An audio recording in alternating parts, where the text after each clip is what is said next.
Section 1. You are going to listen to a telephone conversation between a caller and a call centre operator. As you listen, complete the numbered spaces in the identification form in the book. First, you have some time to look at questions 1 to 5.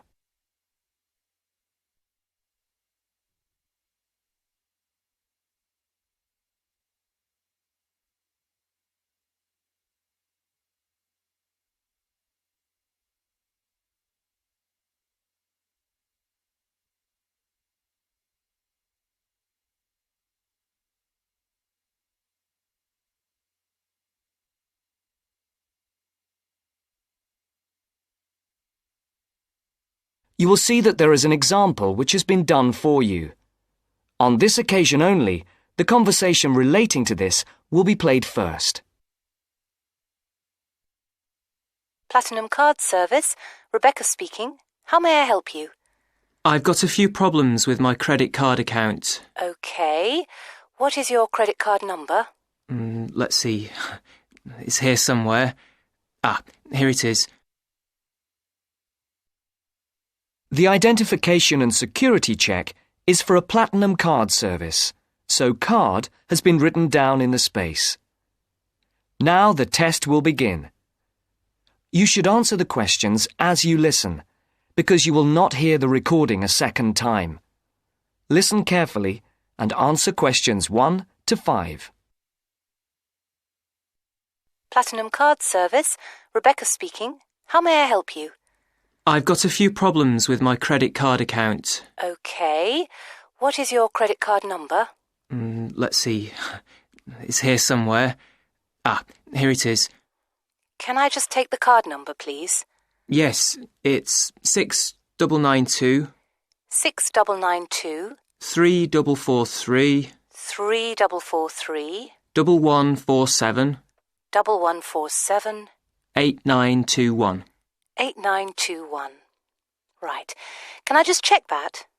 6992 3443 1147 8921. That's it. And your name? Carlos de Silva. I just need to check a few details for identification and security, if you'll bear with me. That's okay. And what's your postcode? SE1 8PB. SE1 8PB. That's it. Vauxhall Close, London? Yes, that's right. And the house number? 43. And can you give me your date of birth? 13th of the 7th, 63. And one further check, if I may. Can you give me your mother's maiden name? Yes, it's Moore. Is that Moore? Yes, that's it. Before the caller and operator continue their telephone conversation, look at questions 6 to 10.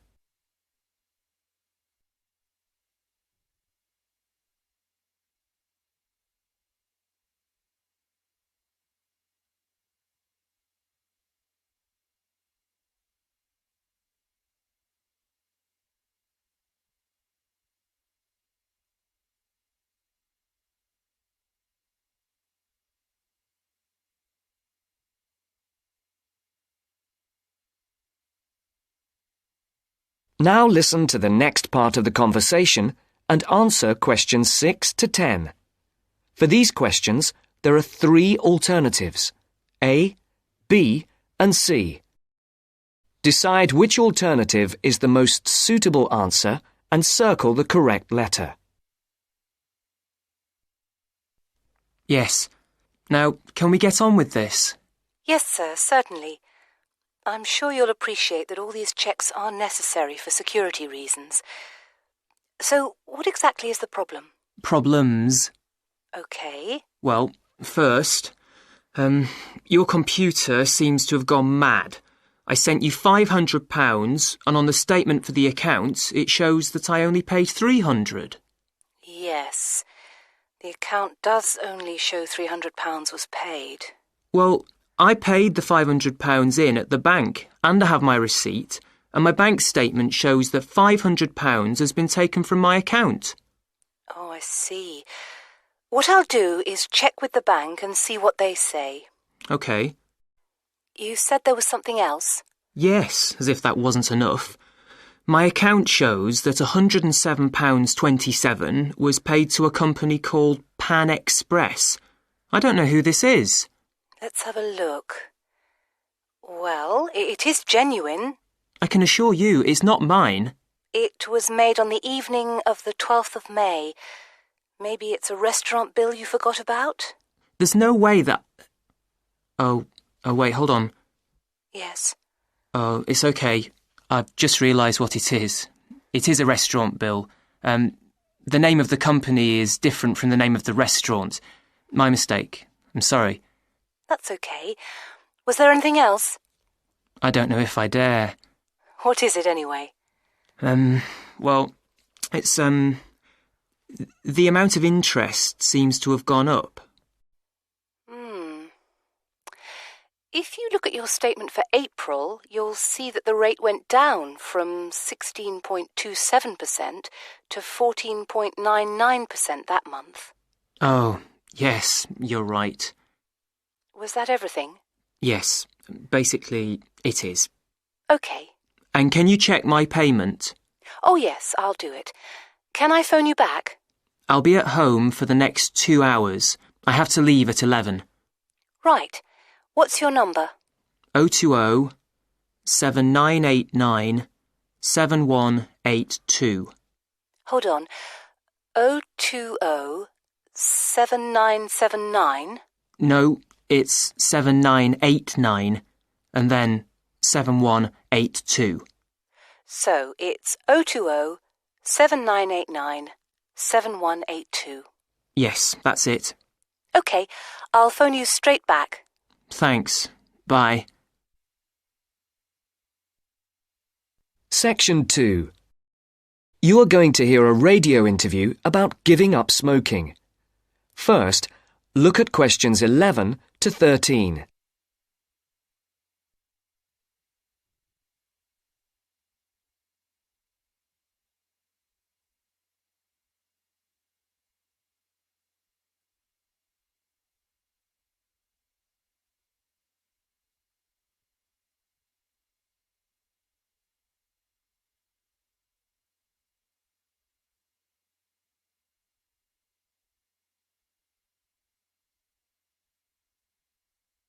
As you listen to the first part of the interview, answer questions 11 to 13.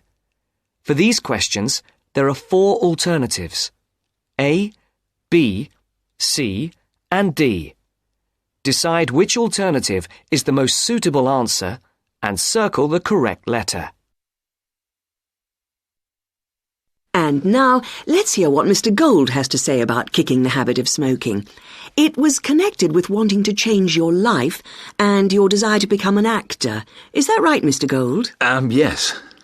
So, can you tell our listeners a bit more about how you managed to give up?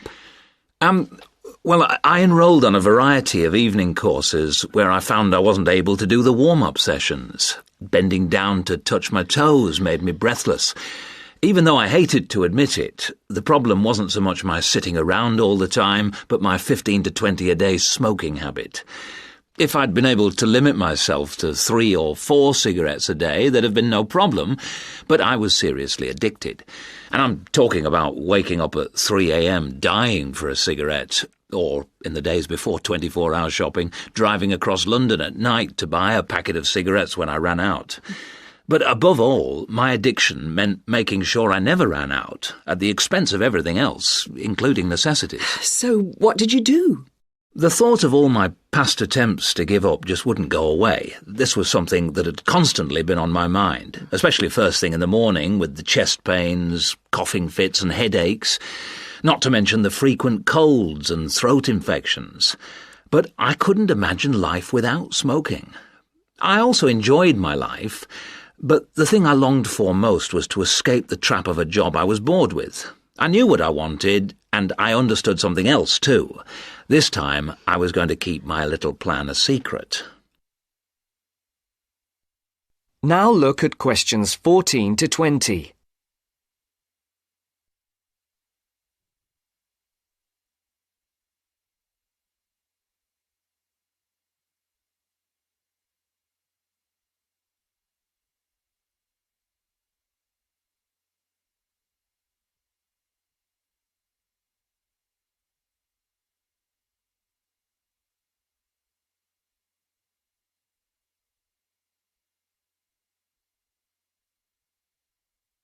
As the interview continues, complete the sentences. Write no more than 3 words for each answer. On the 1st of July, I managed to get through 24 hours without a single cigarette. The next day, I got to 48 hours. Then I aimed for 100, 500, 1,000. Easy. It was my own little private game and I was winning it. If anyone mentioned they hadn't seen me smoking, I simply said I was cutting down. I had to be sure of success. Eventually, a month passed and I felt safe enough to come out. I'd lost count of the number of hours I'd gone without a cigarette. All I suffered was a couple of bad headaches, and then I was set for my most healthy year ever. Not one single cold for over 12 months. I now realise that the secret of my success was to look upon this as an exciting adventure, a way of helping me to become an actor. And because nobody knew what I was up to, I never once feared the accusation of having no willpower if I failed. With the right attitude, the whole thing turned out to be a lot easier than expected. I finally did get into much better physical shape, go to drama school, and become a professional actor. Very interesting indeed. I'm sure we all wish we had Mr. Gould's determination. Well, thank you very much, Mr. Gould. And I hope our listeners will learn from the experience you and our other guests have talked to us about today, and perhaps find their own road to success. Section 3. You are going to listen to a conversation between a tutor and 2 students. In the first part of the discussion, they talk about a fellow student. First, look at questions 21 to 23.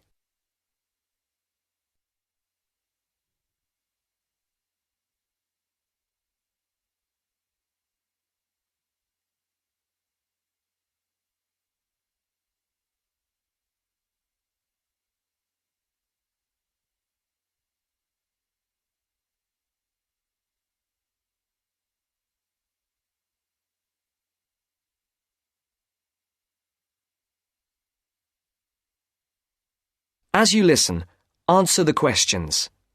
Write no more than 2 words for each answer.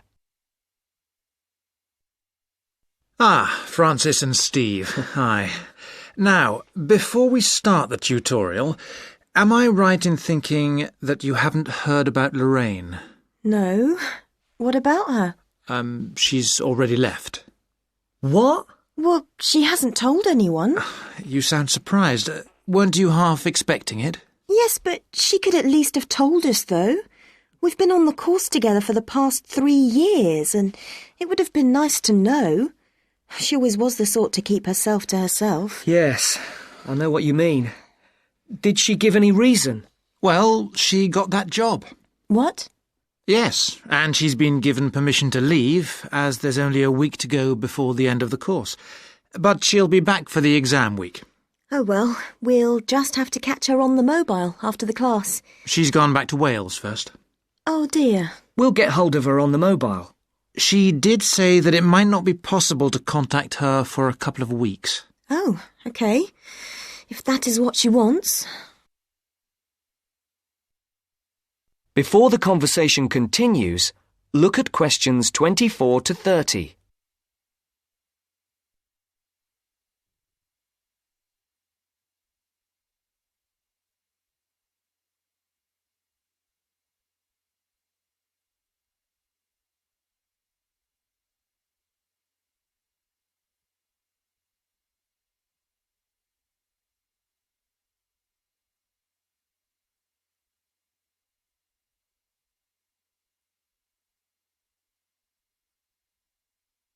Now listen to the second part of the discussion. The tutor and the 2 students are talking about assessment marks. For questions 24 to 30, there are 4 alternatives: A, B, C, and D. Decide which alternative is the most suitable answer and circle the correct letter. Right, to work. We're here to look at your assessment marks for your coursework. I take it you haven't seen them yet? No. Not yet. Well, you'll both be pleased. In fact, very pleased. Yes? Francis, you have come out with the top mark in the year. Oh, You have, in fact, got a starred first. Wow. Aren't you pleased, Francis?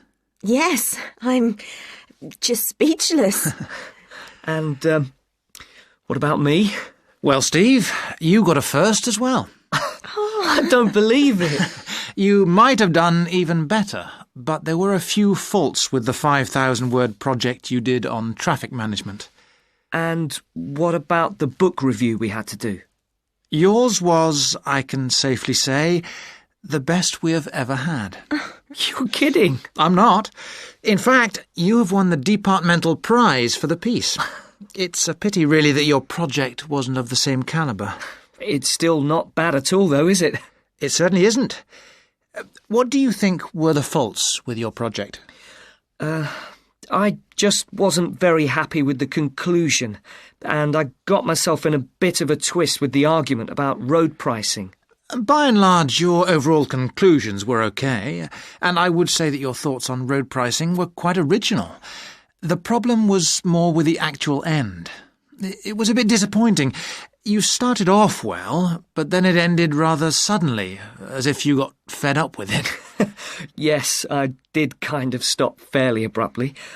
I couldn't think of much to say, even though I knew it was important. Yes, that section needed a bit more work on it. But, as I said, by and large, it was very good. And, Francis, your project was excellent. So much so that we think you should take it further, and perhaps do a PhD, or at least an MPhil. What do you think? I hadn't really thought about it. I've just been concerned with getting through this final year and getting all the coursework and exams out of the way. I can understand that.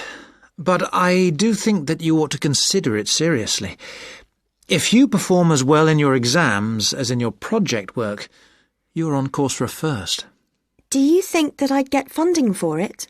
Well, any grant will be discretionary, but you have as good a chance as anyone else. I'd even say a much better one. If you do get a first, it'll be the only one we've had in this department for 3 years. And I'd be happy to be your supervisor. Thanks. I'd like that. Do you think I should start applying for it now, or wait until after the exams? I think you must really start thinking about it as soon as you can. And Steve, what about you? Have you thought about going on to do research? I have thought about it, but I have a job lined up if I get a good degree, and quite honestly, I am fed up with not having enough money to do the things I would like to do. I can understand that. Is there anything that either of you would like to talk about? Yeah, I have a couple of things I'd like to ask, if you don't mind. OK. We have roughly 20 minutes left, so, Steve, would you like to go first? Right. Section 4. You will hear a talk on bullying in the workplace, given by a university lecturer to a group of students. First, you have some time to look at questions 31 to 33.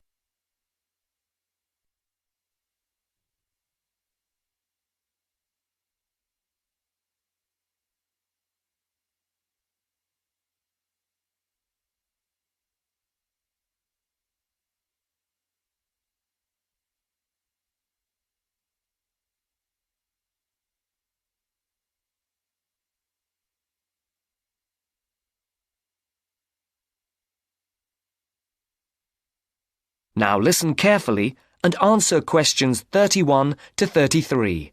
Complete the notes made by one of the students present. Write no more than 3 words for each answer. Good morning. My name is Dr. Mervyn Forrest, and I specialize in management techniques and training. I've been invited here today to talk to you about the cost to the economy of bad management. And what I would like to dwell on first is an area that has recently been exercising everyone, and that is coercion in the workplace, or, to put it more simply, bullying. It has been estimated that bullying at work costs the British economy up to £4 billion a year in lost working time and in legal fees. and with the problem apparently on the increase, it is time that managers took on board what is happening. I would like to think that what is perceived as bullying is nothing more than lack of experience, insecurity, or lack of awareness on the part of managers, and not a conscious effort to attack someone. But that is perhaps a case of my being naive or over-hopeful.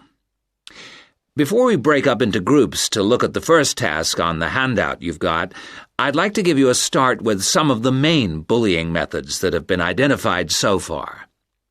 Basically, what I'm going to do here is to give you examples of 1 or 2 points. Can you all read the OHP clearly? Yes? Right, off we go. Now answer questions 34 to 40. Write no more than 3 words for each answer.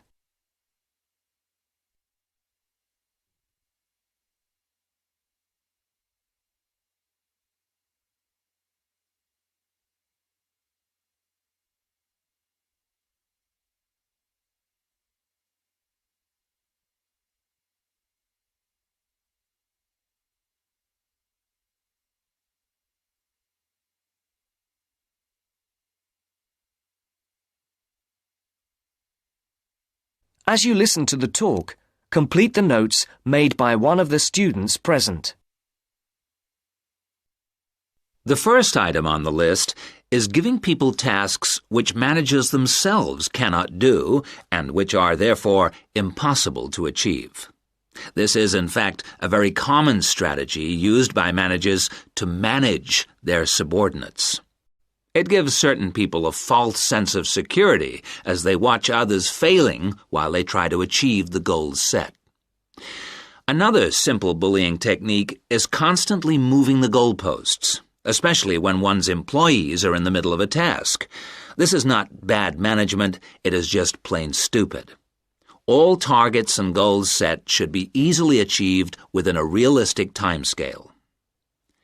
Sending memos to someone else criticizing the performance of a task where the individual has no way of replying is another common technique, especially when the manager concerned does not reply or makes it impossible for subordinates to contact him or her by not answering the telephone or not replying to emails.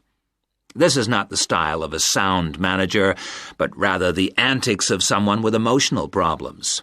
If you behave like that, don't expect your staff to respect you. And now, the technological bully. It is interesting how all tools designed to help can be turned into dangerous weapons. The urgent email bully is fast becoming a problem in the office.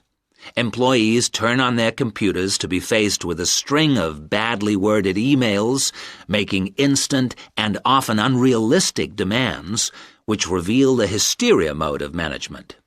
Have you ever felt a sense of dread before looking at your email, even your personal messages? All companies should develop a company strategy whereby there is an email code of practice, with offensive messages being forwarded to a designated person for appropriate action.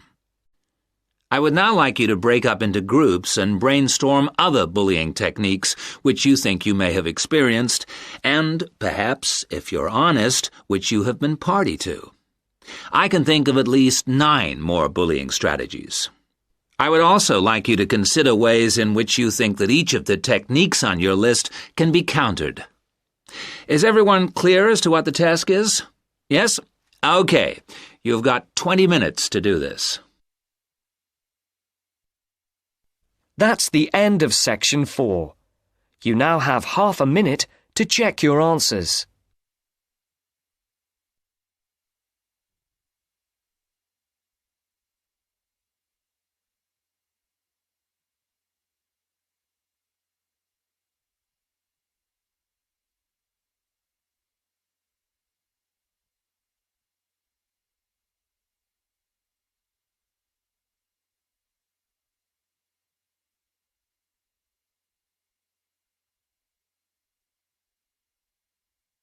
That is the end of the test.